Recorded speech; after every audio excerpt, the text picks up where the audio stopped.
මෙන්න මේ මොකක්ද? ඈ? දැහත් වට්ටිය. මේක පිළිගන්නේ මොකටද? ඈ? ධර්මදේශනාවට ආරාධනාවට. මෙන්න මේ මොනවද? ඈ? මුනුනේ. ආරාධනා වට්ටියේ මේ මොනවද?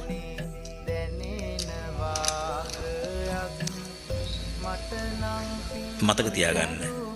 ධර්ම දේශනාවට ආරාධනා කරන ආරාධනා වට්ටියේ තියන්නේ දැහැත් පමණයි. තේරුණානේ?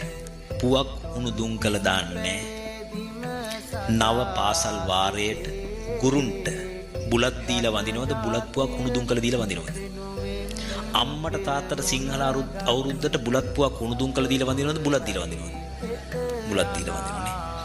එහෙනම් හාමුදුරුවන්ට ගෞරව කිරීම පිණිස මේ පුවක් මොකටද? ඔයත් දැන් මේක මෙහෙම කරොත් මතු අනාගත පරම්පරාව මේක දකින්න පරම්පරාව මොනව නොකරයි? දැන්ට තියෙන බුලත් පුවක් උණුදුම් කළ සාදික්කා වසාවාසි කරදමුංගු කරාබුණටි ඉඟුරු පියලි කොත්තමල්ලි ඈ සමහර ඒවා නායක හඳුර යකඩ යන විතරයි අඩු. හાર્ඩ්වෙයාර් එක වගේ. ඔව් සමහර තැන්වල මේව දාලා මෙහෙම ලොකුවට හදලා. ඈ ඒ කියන්නේ මොකද්ද? ඒ කියන්නේ ගොංකම හොඳටම කරලා. තව ඉස්සරහට යනකොට මේව දකින්න ඔයාලගේ පොඩියෝ මුණුපුරු මිනිපිරියෝ ඒකාන්තයෙන්ම මේකට දානවා මොකද්ද? බුලත් පුවක් හුණු දුම් කළ බීඩි දෙකයි ගල් කාලයි. ඒ විදිහට මට්ටමට හදනවා. ඒ නිසා